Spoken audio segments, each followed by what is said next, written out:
اللہ کے رسول صلی اللہ علیہ وسلم نے فرمایا، صحیح مسلم کی حدیث ہے، حدیث نمبر 2868، حضرت انس رضی اللہ تعالیٰ عنہ روایت کرتے ہیں کہ اللہ کے رسول صلی اللہ علیہ وسلم نے فرمایا، لولا اللہ تدافنوا لدعوت اللہ ان یسمعکم من عذاب القبر،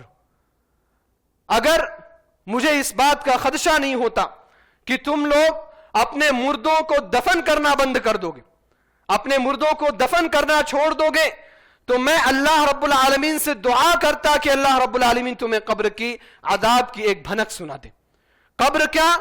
جو عذاب ہے اللہ رب العالمین اس کی آواز تمہیں سنا دے۔ اگر مجھے اس بات کا خدشہ نہیں ہوتا کہ تم اپنے مردوں کو قبر کے اندر دفن نہیں کرو گے تو میں ضرور دعا کرتا اور اللہ رب العالمین تم کو سناتا، لیکن مجھے خدشہ ہے کہ اگر تم نے قبر کے عذاب کو سن لیا،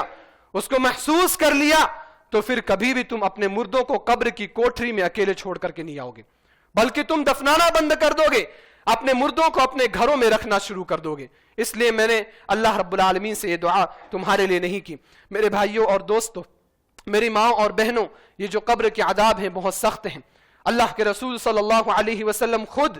قبر کے عذاب سے پناہ مانگا کرتے تھے۔ اللہ کے رسول صلی اللہ علیہ وسلم خود